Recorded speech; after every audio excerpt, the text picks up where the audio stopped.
Assalamualaikum warahmatullahi wabarakatuh. Hari ini kita akan mempelajari terkait tes antimikrobial yang akan dilakukan di laboratorium. Secara umum, pelaksanaan tes antimikrobial ini nanti akan dapat dibagi menjadi beberapa cara, di mana salah satu yang memang paling penting Anda harus mengerti dan pahami adalah konsepsi dari MIC dan MBC yang mungkin di kali ini justru nanti kita tidak akan sempat karena waktunya tidak nutut untuk mempelajari minimum inhibitory concentration dan MBC atau minimum bactericidal concentration. Baik, kita akan pelajari terkait tentang antimicrobial susceptibility test atau pengujian kemampuan antimikrobial. Secara umum ada beberapa metode yang nanti bisa kita pelajari. Yang pertama adalah metode dilusi dan metode difusi. Di mana nanti kalau metode dilusi berarti ini metode dilut atau cairan, di mana proses untuk pengujian ini umumnya menggunakan liquid media. Meskipun nanti kita juga bisa mengkombinasikan dengan solid media. Kalau untuk yang difusi, yang artinya nanti kita menguji berdasarkan dari sejauh mana difusi dari antimikrobial yang kita lakukan nanti menghambat pertumbuhan mikroorganisme di sekitar filter disk. Karena kalau metode difusi ini biasanya menggunakan media filter paper atau kertas paper. Nah, kertas paper ini nanti kemudian ditempelkan ke dalam media padat. Kalau diffusion itu pasti menggunakan media padat saja ya. Namun kalau dilution itu bisa menggunakan media padat dan media cair. Ya, ingat bahwa untuk yang metode difusi kita menggunakan hanya media padat. Kemudian beberapa yang paling terkenal itu untuk yang metode difusi itu disk diffusion, di mana ini adalah dengan menggunakan kertas saring atau kertas cakram. Biasanya pada prinsipnya nanti pada kertas cakram itu kita tetesi biasanya plus minus itu 20 sampai 50 mikroliter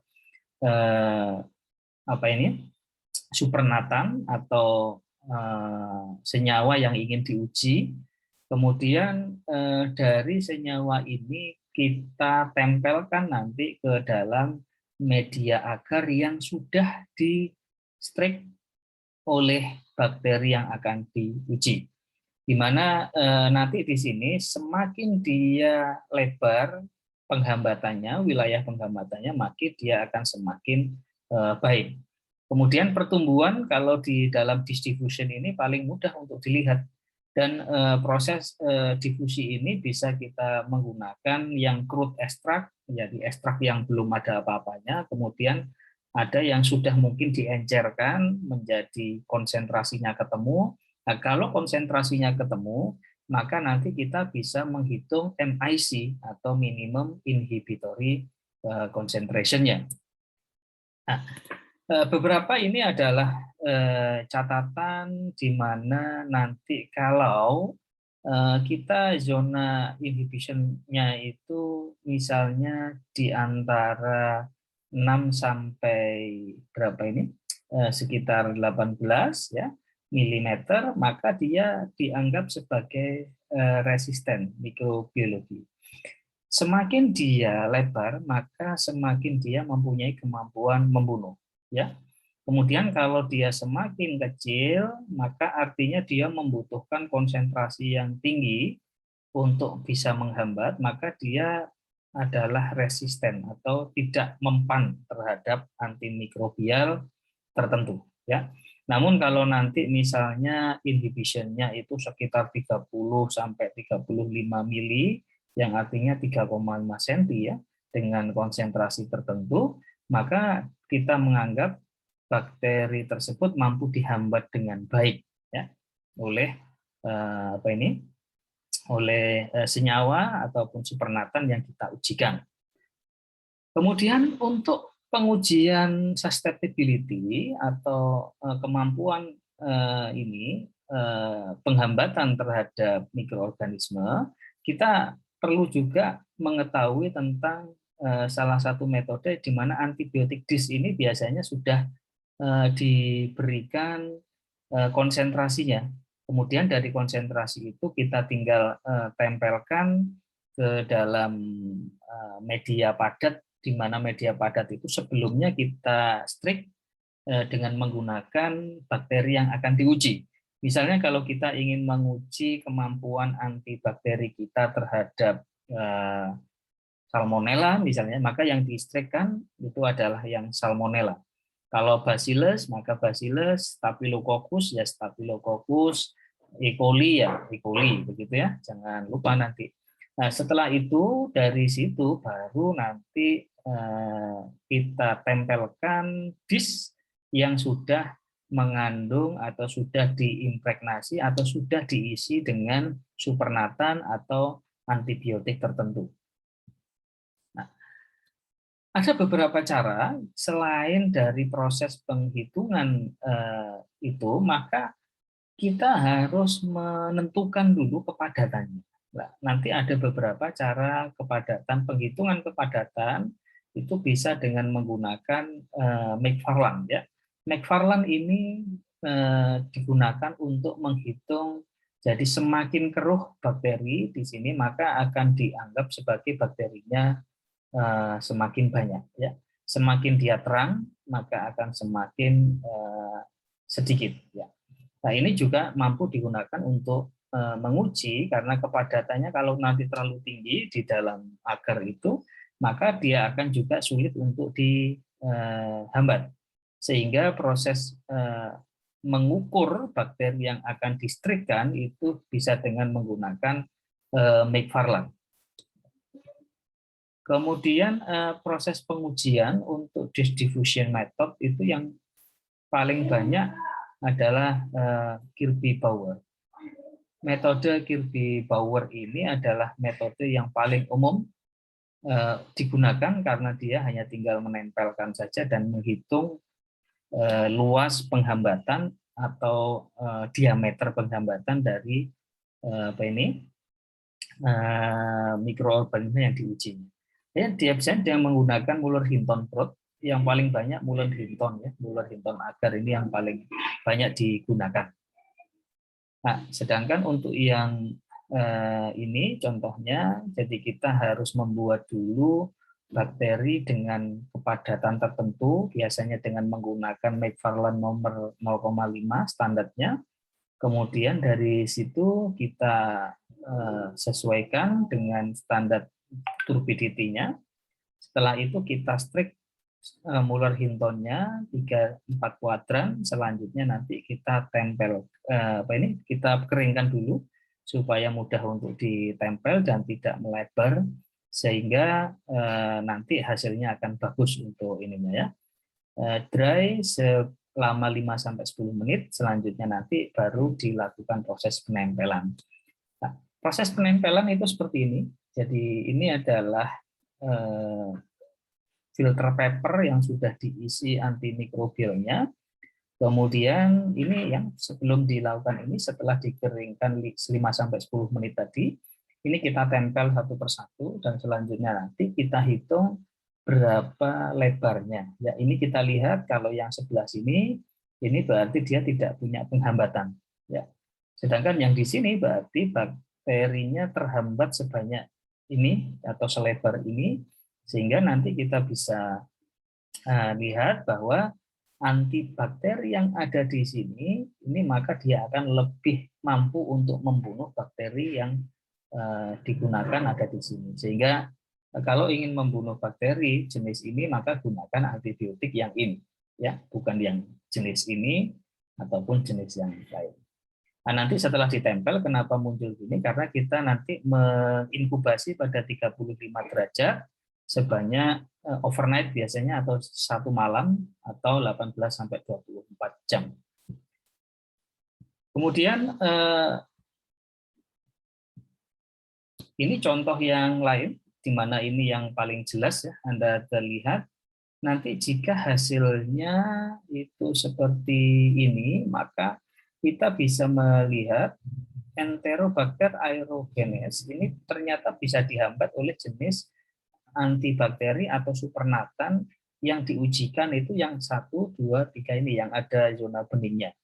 Nah, dari zona bening ini adalah difusi ya. Kenapa difusi? Karena antibakteri yang ada dalam filter paper ini dia akan terdifusi di sekitarnya sehingga ini akan membentuk zona bening yang berarti ini bakterinya tidak bisa hidup sampai ke sini karena terhambat oleh senyawa yang ada di sini ya. Kalau dari sini maka kita nanti akan mampu menyimpulkan bahwa antibakteri yang paling baik untuk Enterobacter aerogenes adalah yang jenis bakteri yang antibiotik yang di sini. Kenapa yang di sini? Karena dia penghambatannya lebih lebar diameternya. Sehingga di sini adalah antibakteri yang cocok untuk menghambat atau membunuh Enterobacter ya di sini. Ya, ini Anda bisa lihat di sini, tapi jangan gunakan antibakteri yang di sini atau yang di sini. Meskipun ini sepertinya kelihatannya ada, gitu ya, tapi ini sebenarnya sangat kecil, hampir resisten terhadap ini, sehingga jangan menggunakan yang ini. Kemudian salah satu cara nanti ya, yang pertama kita step by step dulu. Kalau kita ingin membuat ini, maka koloni yang ada di sini kita ambil ya untuk pengujian ya. Contoh misalnya ini adalah Enterobacter. Ini kan tadi sebelum dilakukan penempelan kan harus distrik dulu. Nah, distrik dulu itu caranya adalah kita harus mengambil dari biakan murni. Biakan murni ini kita ambilkan ke dalam di sini NA-vis atau NA fisiologis 0,8% atau 0,9% ya. Kemudian dari sini kita sesuaikan keruhannya dengan standar McFarland 0,5 yang di sebelah kiri ini. Semakin banyak yang diambil maka dia akan semakin keruh ya. Semakin keruh tidak bagus, semakin terlalu kurang padat tidak bagus, sehingga harus betul-betul kita sesuaikan. Setelah ini sesuai, maka nanti kita strik ini ke dalam agar, dan nanti ini kita standarnya disesuaikan ya. Kemudian kita vortex, kemudian setelah sesuai kita strikkan ke dalam plate. Setelah plate kita selesai, maka kita uji kalau di sini ini disk yang otomatis, ini ada alat tertentu, namun kalau tidak menggunakan ini kita tempel saja tidak ada masalah. Kita tempelkan, begitu di sini, di mana misalnya di sini chlorampenicol, di sini ampicillin, methicillin, streptomycin dan yang lain. Maka setelah kita tempelkan, nanti kita inkubasi 35 selama 18-24 jam. Setelah itu kita keluarkan, hasilnya kita uji seperti ini. Hasil pengujian di sini kita bisa ketahui bahwa ternyata antibakteri yang paling baik adalah yang jenis ini. Sehingga nanti kalau ada orang sakit misalnya, itu biasanya sakitnya kalau spesifik ya, kita isolasi dulu bakterinya ini kira-kira apa gitu. Setelah ketemu bakteri X begitu, anak ini orang masih sakit, maka kita uji selama 24 jam seperti ini, dan ternyata antibiotik yang paling baik misalnya chlorampenicol, maka anak tersebut yang sakit itu kita beri resep chlorampenicol karena chlorampenicol ternyata membunuh bakteri dengan lebih baik untuk kasus yang di sini. Nah, itu beberapa cara yang digunakan untuk proses pengujian antibakteri dalam laboratorium. Nah, ada beberapa cara lagi di mana cara diffusion test atau ini juga bisa digunakan dengan kualitatif dan kuantitatif. Nanti beberapa pengujian, misalnya ini contohnya Gilby Bauer yang tadi sudah kita cek atau kita pelajari. Kemudian yang lain adalah dengan menggunakan comparative distribution, ini juga ada caranya. Ini cara yang sudah tadi kita jelaskan, yang paling banyak saja kita ini ya kita pelajari. Ada Stokes method, ini mirip sebenarnya. Kemudian apakah semua pengujian ini akan menghasilkan hasil yang sama jika kita ujikan? Ada beberapa cara, terkadang hasil dari pengujian kita itu berbeda-beda karena proses pengujian ini juga berpengaruh atau dipengaruhi oleh beberapa faktor. Salah satu contohnya misalnya inokulum density, di mana nanti kalau Anda terlalu tadi, McFarland tadi terlalu keruh, maka itu berarti density-nya sangat banyak. Sehingga tentu saja kalau density sangat banyak, penghambatannya nanti menjadi berkurang. Ya. Kemudian timing, kalau misalnya nanti terlalu lama, nanti juga akan dia mampu menyesuaikan diri sehingga penghambatannya tidak terlihat. Temperatur ini biasanya kita uji dengan 30 atau 35, 37, nanti hasilnya juga akan berbeda. Lama waktu antibiotiknya dan juga media komposisi ini juga berpengaruh. Karena komposisi medianya nanti misalnya tadi kita kenal kalau NCIS itu menggunakan media Bernhard agar ya. Nanti kalau selain itu Muller-Hinton agar. Kalau Muller-Hinton agar kita ganti dengan misalnya TSA, triptikis soy agar, maka nanti hasilnya juga akan sedikit berbeda. Kemudian asam tidaknya media, kemudian basa tidaknya media, bagaimana kita mengukur plate, kemudian kedalaman dari agar mediumnya, kedalaman itu tebal atau tidaknya media ya, itu juga ternyata berpengaruh. Ya, ini beberapa media yang digunakan untuk medium yang fastidious. Fastidious itu bakteri yang sangat cepat pertumbuhannya. Ini ada beberapa media yang disarankan, gitu ya.